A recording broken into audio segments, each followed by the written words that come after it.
चलिए खबरों में आगे बढ़ेंगे। इटावा से बड़ी खबर आपको बता दें, जहां डिप्टी सीएमओ श्रीनिवास यादव पर भड़काऊ पोस्ट डालने का आरोप है। व्हाट्सएप ग्रुप में हिंदू धर्म के खिलाफ भड़काऊ पोस्ट का मामला। पोस्ट वायरल होने के बाद लोगों में आक्रोश है। कई हिंदू संगठनों ने कार्रवाई की अब मांग की है। तो इटावा के डिप्टी सीएमओ पर पोस्ट डालने का मामला है, भड़काऊ post. News 1 India viral message की पुष्टि नहीं करता है। वायरल मैसेज पर लोगों में आक्रोश है। इस वायरल मैसेज को देखने के बाद ही लोगों में गुस्सा है, आक्रोश है और कहा जा रहा है कि भड़काने की कोशिश की जा रही है। तो व्हाट्सएप ग्रुप में हिंदू धर्म के खिलाफ भड़काऊ पोस्ट का यह मामला। पोस्ट वायरल होने के बाद लोगों में आक्रोश है। हालांकि न्यूज़ 1 इंडिया इस मैसेज की पुष्टि नहीं करता है, लेकिन आपको बता दें कि फिलहाल लोगों में गुस्सा देखा जा रहा है इस पोस्ट को लेकर। इटावा से ये बड़ी खबर।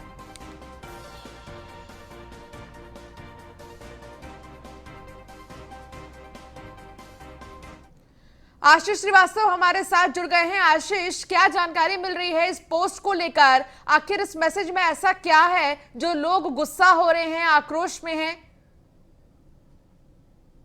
कल ये इटावा की डिप्टी सीएमओ है डॉक्टर श्रीनिवास यादव, इन्होंने अपना एक ये व्हाट्सएप पे सेवा नाम से ग्रुप चलाते हैं। हाँ। इन्होंने कल अपने जो 33 करोड़ देवी देवता हैं उनके लिए अभद्र टिप्पणी की है। साथ ही साथ बीजेपी के जो बड़े बड़े नेता हैं, मोहन भागवत हैं, आरएसएस की टीम है, उसके प्रति भी अभद्र टिप्पणी की है। इनका कहना है कि जहां पर अगर गाय को माता मानते हैं तो सांड को पिता क्यों नहीं मानते हैं। हाँ। यहाँ तक कि जो ओलंपिक के खिलाड़ी हैं उनके ऊपर भी अभद्र टिप्पणी की है। इसी के साथ साथ इन्होंने कई अभद्र टिप्पणी की, जिससे इटावा में जो देखने को लगता है काफी आक्रोश है, काफी जो मानवता को शर्मसार करने वाली इन्होंने टिप्पणी की है, जिसके प्रति आज भाजपा के जो जिला प्रभारी हैं रोहित शाक्या जी, वो आज इटावा कप्तान से मिलेंगे और इनके खिलाफ एफआईआर करने की तहरीर भी देंगी। डिप्टी सीएमओ की तरफ से अभी इसको लेकर क्या कोई सफाई सामने आई है? क्या उन्होंने कुछ कहा है इसको लेकर अभी तक? लगातार मैं उनसे कोशिश कर रहा हूं बात करने की, लगातार उनसे कल से ही बात करने की कोशिश की जा रही है, लेकिन अभी तक उनका ना तो कोई पक्ष आया है, ना ही कोई टिप्पणी आई है। लेकिन ये मानने में आता है कि अभी तक वो छुपे हुए घूम रहे हैं, तो कहीं ना कहीं उनको भी ये पछतावा है कि ये मैंने क्या कर डाला। हाँ। बिल्कुल आप ठीक कह रहे हैं आशीष, लेकिन कई सारे ऐसे हिंदू संगठन हैं जिन्होंने अब कार्रवाई की मांग की है। क्या लगता है कि ये मामला कितना बड़ा बनेगा या फिर इस पर रोक कब तक लगेगी? देखिए, जैसे कि अपना जो न्यूज़ 1 इंडिया चैनल है लगातार पेश कर धर्म धर्मांतरण और धोखा का कल ही हम लोगों ने एक एपिसोड चलाया था। उसके साथ ही ये धर्म धर्मांतरण से जुड़ी हुई धर्म को अपेक्षित करने वाली जो चीजें डॉक्टर श्रीनिवास यादव ने कही है, तो इससे जाहिर सी बात है कि इटावा के जितने भी स्वयं सेवक समूह हैं और जो भी भाजपा के या और अन्य दलों के नेता है, ये किसी दल की बात नहीं है, ये पूरे की एक मानव सभ्यता की बात है, ये इंसानियत की बात है। जैसा कि श्रीनिवास यादव ने जो अपनी व्हाट्सएप के पोस्ट में जो टिप्पणी की है वो कतई उचित नहीं है, कतई नैसर्गिक न्याय के सिद्धांतों के सदैव विपरीत रही है। तो इसके प्रति आज कई मंडलों के लोग इटावा के जो पुलिस अधीक्षक है उनको एक तहरीर भी देंगे और इनके खिलाफ एफआईआर की मांग भी करेंगे। अब देखने वाली बात ये होती है कि इटावा पुलिस इस पर कितनी सजगता से काम करती है, क्या एफआईआर दर्ज होती है या डिप्टी सीएमओ के पद के कारण भयभीत होकर पुलिस कुछ नहीं कर पाते, ये आगे आने वाला समय बताएगा। चलिए ठीक है, बहुत शुक्रिया इस तमाम जानकारी के लिए आशीष। तो पोस्ट वायरल होने के बाद लोगों में आक्रोश है, कई हिंदू संगठन कार्रवाई की मांग कर रहे हैं। हालांकि न्यूज़ 1 इंडिया किसी भी मैसेज की पुष्टि नहीं करता है।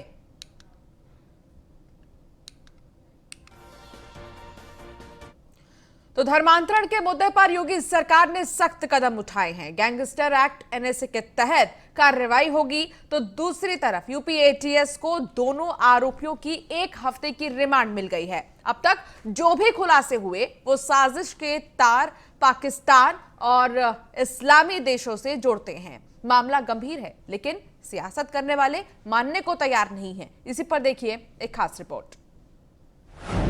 विदेश से जुड़े धर्मांतरण के तार, लेकिन देश में राजनीतिक वॉर। कौन कर रहा है हिंदू मुसलमान? क्यों हर मामले में सियासी घमासान? धर्मांतरण की साजिश और खुलासों के तार विदेशों तक से जुड़े हैं। जो खुलासे हो रहे हैं वो बताते हैं कि पाकिस्तान की खुफिया एजेंसी आईएसआई समेत कई इस्लामिक देशों से फंड भी जुटाया जा रहा था। सिर्फ उत्तर प्रदेश ही नहीं बल्कि देश भर में धर्मांतरण का ये रैकेट फैला हुआ है। इसे गंभीरता से लेते हुए योगी सरकार ने भी सख्त रवैया अपनाया है। धर्मांतरण पर योगी सख्त, जांच एजेंसियां मामले की तह तक जाएं। गैंगस्टर एक्ट और एनएसए के तहत कार्रवाई, प्रॉपर्टी भी जब्त करने की तैयारी। एक तरफ योगी सरकार धर्मांतरण के मामले पर एक्शन में है, तो दूसरी तरफ इस मुद्दे को राजनीतिक रूप देने की कोशिश भी हो रही है। अक्सर विवादों में रहने वाले आम आदमी पार्टी के विधायक अमानतुल्लाह खान ने धर्मांतरण को पॉलिटिकल एजेंडा करार दिया है और बताया है कि मुसलमानों को परेशान किया जा रहा है। वो मुसलमानों पर मुसलसल, दलितों पर मुसलसल जुल्म कर रही है और बाज नहीं आ रही है। फोर्सफुल धर्मांतरण का एक धंधा चल रहा है, वो किसी भी तरह से किसी भी रूप में एक्सेप्टेड नहीं है, एक्सेप्टेबल नहीं है, न समाज को है न सरकार को। मामला हिंदुओं के धर्मांतरण का है तो संत महंत ने भी अपनी बातें रखी हैं। अखिल भारतीय अखाड़ा परिषद के अध्यक्ष महंत नरेंद्र गिरी ने धर्मांतरण को कट्टरवादी लोगों की साजिश बताया है। कुछ कट्टरवादी मुसलमान, उनके धर्मगुरु मौलवी भारत का इस्लामीकरण करना चाहते हैं। यह कभी उनका सपना पूरा नहीं हो पाएगा। इनके पास इतना पैसा आता कहां से है, इसकी जांच होनी चाहिए। जो लोग पकड़े गए हैं उन पे देशद्रोह का मुकदमा होना चाहिए, यहां तक उनको मृत्यु दंड देना चाहिए। यूपी एटीएस को एक हफ्ते के लिए जहांगीर और उमर गौतम की रिमांड मिल गई है। दिल्ली से लेकर नोएडा तक पड़ताल जारी है। हर उस जगह पर पूछताछ हो रही है जहां से जहांगीर और उमर गौतम के तार जुड़े हैं। पता लगाने की कोशिश है कि कैसे गाजियाबाद के डासना मंदिर से लेकर दिल्ली के जामिया नगर तक कनेक्शन जुड़ा हुआ है। लेकिन एटीएस के सवालों से इतर सवाल उन लोगों से पूछे जाने चाहिए जो सियासत का फायदा अपने ओछे इरादों को पूरा करने के लिए कर रहे हैं। आखिर कैसे इतनी बेशर्मी से इस बड़ी साजिश के पियादों को रिहा करने की मांग की जा रही है। Bureau report, news 1 India. खबर अयोध्या से, जहां रिंग रोड पर बनेंगे 6 आर्थिक जोन। इकोनॉमिक जोन के जरिए 8 लाख लोगों को रोजगार मिलेगा। कनाडा की कंसल्टेंट एजेंसी अयोध्या विकास प्राधिकरण तैयार कर रही योजना। 25 जून के बाद पीएम के सामने पेश किया जाएगा vision document. 65 kilometre ring road में प्रस्तावित है इकोनॉमिक जोन। जल्द ही पीएम वर्चुअली समीक्षा करेंगे तो रोजगार के अवसर प्राप्त होंगे।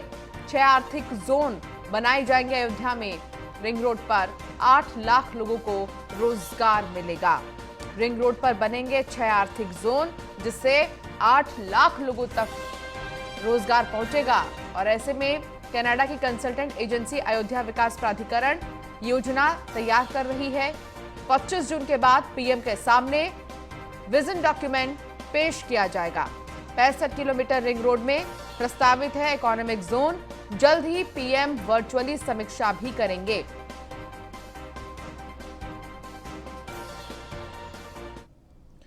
तो 25 जून को बीजेपी करेगी कई कार्यक्रमों का आयोजन। 25 जून 1975 को आपातकाल घोषित होने के मामले में कार्यक्रम है। पीएम मोदी के मन की बात बूथ स्तर पर जन सामान्य के साथ सुनने के निर्देश। खाद्यान्न वितरण कार्यक्रम में सभी बीजेपी नेताओं के शामिल होने का निर्देश है।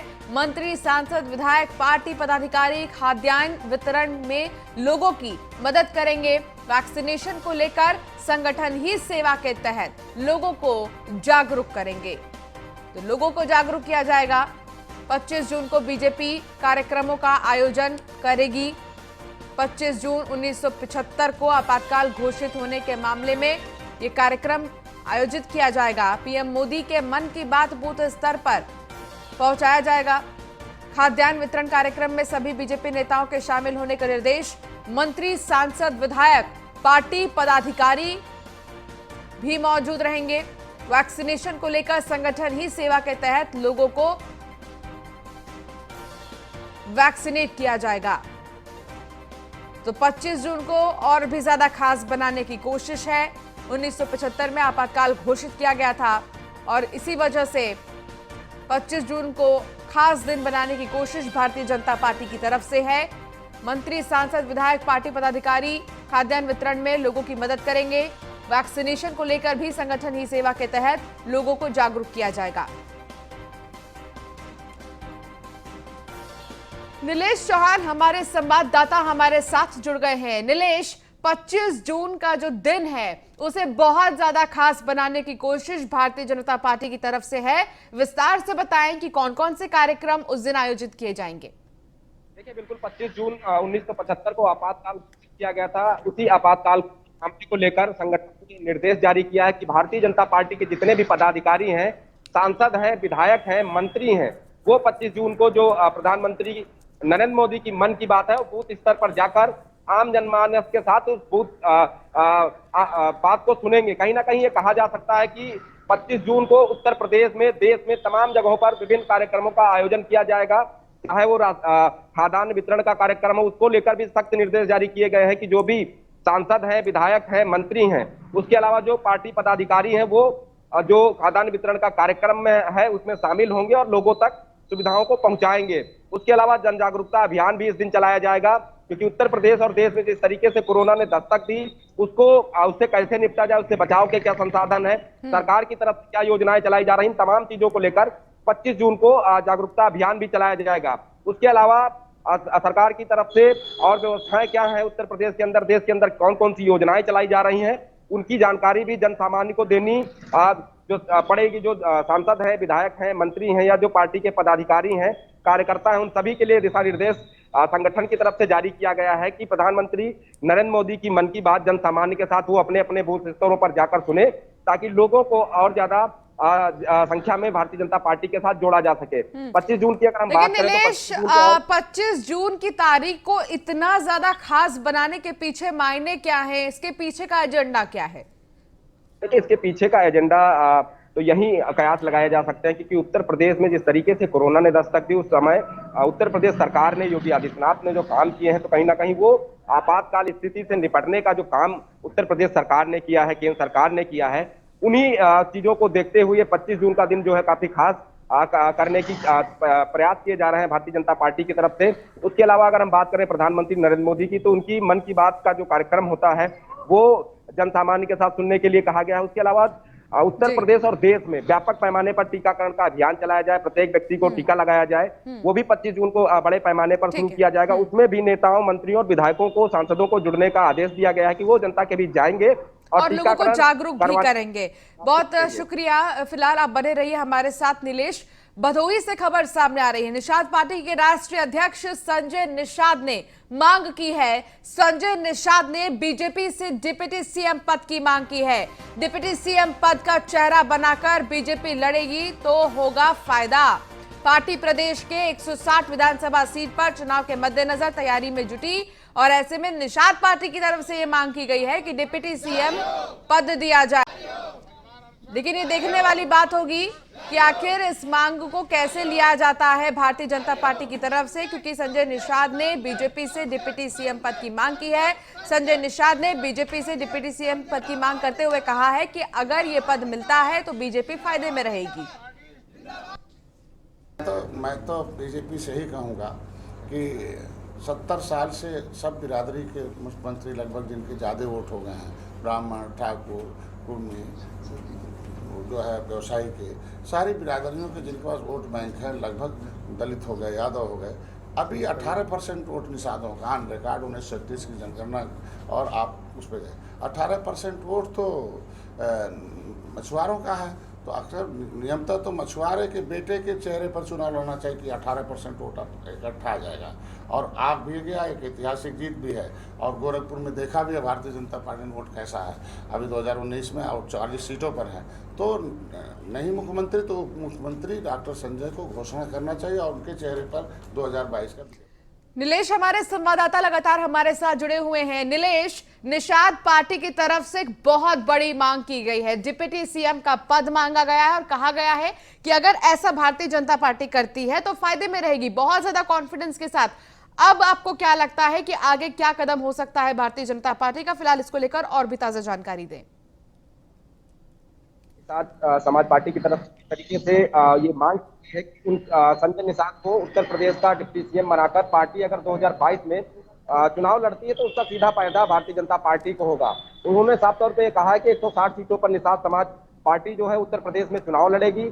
अगर संजय निषाद को डिप्टी सीएम का चेहरा भारतीय जनता पार्टी घोषित करती है तो कहीं ना कहीं तमाम जो सीटें हैं निषाद समाज पार्टी की वो जीतकर भारतीय जनता पार्टी के झोली में जाएंगी। तो कहीं ना कहीं ये कहा जा सकता है कि बड़ी मांग जो है निषाद समाज की तरफ से की गई है। अब देखने वाली बात यह होगी कि भारतीय जनता पार्टी का जो केंद्रीय नेतृत्व है, चाहे वो BL संतोष हो या प्रभारी राधा मोहन सिंह हो या फिर जो दूसरे संघ के पदाधिकारी हैं, उनको ये निर्णय लेना होगा कि आखिर संजय निषाद की इतनी बड़ी मांग है उसको भारतीय जनता पार्टी मानती है, उनको अपने साथ मिलाकर चुनाव लड़ना चाहती है, या फिर जो बात संजय निषाद ने कही है कि उनका एक बड़ा वोट बैंक है, मछुआरे हैं, उसके अलावा जो नदी के किनारे रहने वाले लोग हैं वो काफी संख्या में निषाद समाज को फॉलो करते हैं, संजय निषाद को फॉलो करते हैं। तो ये तमाम चीजें हैं। उससे भी अगर हम बात करें भारतीय जनता पार्टी की, तो भारतीय जनता पार्टी में भी कई बड़े चेहरे हैं निषाद समाज के, उनके नाम पर भी भारतीय जनता पार्टी चुनाव लड़ सकती है। पूर्वांचल के जिलों की खासतौर पर बात करें, देवरिया, गोरखपुर, सिद्धार्थनगर, इन जिलों में जो है निषाद समाज का वर्चस्व देखने को मिलता है। तो अब ये केंद्रीय नेतृत्व जो भारतीय जनता पार्टी का होगा वो डिसाइड करेगा कि संजय निषाद की जो ये मांग है वो कितनी सही, क्या वो इस मांग को मानने में कोई देर नहीं करेंगे, या फिर जो दूसरी पार्टियां, चाहे हम समाजवादी पार्टी की बात करें या बहुजन समाज पार्टी की बात करें, वो लगातार इस कोशिश में लगी हुई है कि वो छोटी छोटी पार्टियों को अपने साथ मिलाकर चुनाव लड़ेंगी और 2022 में सत्ता में काबिज होंगी। तो अगर भारतीय जनता पार्टी संजय निषाद की बात को नहीं मानती है तो क्या इनका रुख दूसरे पार्टी की ओर होगा या खुद ये अकेले 160 सीटों पर चुनाव लड़ेंगे? ये तमाम जो पहलू हैं ये देखने वाली बात होगी। हाँ, बिल्कुल ये देखने वाली बात होगी कि आखिर कैसे भारतीय जनता पार्टी की तरफ से इस मांग को लिया जाता है। बहुत शुक्रिया इस तमाम जानकारी के लिए नीलेश। तो जिस तरीके से देखा जा रहा है, निषाद पार्टी की तरफ से ये मांग की गई है कि डिप्टी सीएम का पद दिया जाए। साथ ही उन्होंने ये भी कहा है कि फायदे में रहेगी भारतीय जनता पार्टी। तो करेंगे अमरोहा की खबर की ओर, जहां न्याय के लिए दर दर भटक रही महिला, पति पर लगाया 4 शादी करने का आरोप। तीसरी पत्नी ने जमकर हंगामा किया है। महिला ने डायल 112 को सूचना दी है। आरोपी पति मौके से फरार है। शिकायत के 1 महीने बाद भी पुलिस ने कोई कार्रवाई नहीं की। हसनपुर थाना क्षेत्र का ये पूरा मामला बताया जा रहा है। एक व्यक्ति ने 4 शादियां की हैं, जिसमें कि तीसरी पत्नी ने केस दर्ज किया है व्यक्ति के खिलाफ और कहना है कि अब तक 3 शादियां कर चुका है ये व्यक्ति। पति पर 4 शादी करने का आरोप लगाया है। तीसरी पत्नी ने जमकर हंगामा काटा। शिकायत के 1 महीने बाद भी पुलिस ने कोई कार्रवाई नहीं की। दर दर अब महिला न्याय के लिए भटक रही है। आरोपी पति फरार है, लेकिन अभी तक कोई पता नहीं चल पाया है कि आखिर पति गया तो गया कहां, क्योंकि 4 शादियां अब तक आरोपी पति कर चुका है, जिसमें से कि तीसरी पत्नी ने हंगामा काटा है। तीसरी पत्नी ने विरोध किया है और तीसरी पत्नी लगातार दर दर भटक रही है न्याय के लिए। मेरा 30 तारीख में विवाद हो गया था। इसने मुझे मारा और पीटा, गला घोटा मेरा, इसने मेरे कपड़े सारे इसने फाड़ दिए। किसने? इसने मोहम्मद अकरम ने, फार्मेसी कॉलेज का पूर्व विधायक जो है अशफाक, उनके कॉलेज का प्रिंसिपल है ये। इसने मेरे कपड़े वपड़े सब फाड़े। मैंने 30 तारीख को तहरीर वगैरह सब कुछ दे दी थी। वहाँ से मामला कुछ भी शॉर्ट आउट नहीं हुआ। इसने कहा तू कुछ नहीं करेगी। आपका क्या रिश्ता है इनसे? मेरा इसकी वाइफ हूँ, तीसरी वाइफ हूँ मैं इसकी, और चौथी वाइफ इसकी मौजूद है मेरठ, रोहासा, सरदना, वहाँ पर वो है इसकी आयशा सिद्दीकी। तो ये चौथी शादी करने जा रहे थे आज जो आप आई हो? हाँ जी, चौथी शादी करने जा रहा था, क्या नाम है ये, और मुझसे ये कहता है कि मैंने कर ली है। वो लड़की ये कहती है मैंने निकाह कर लिया है, तू क्या कर लेगी, तू अकरम को छोड़ दे। आज ये हुआ। और चलिए इस बुलेटिन में फिलहाल इतना ही। न्यूज़ 1 इंडिया पर खबरों का सिलसिला लगातार जारी रहे।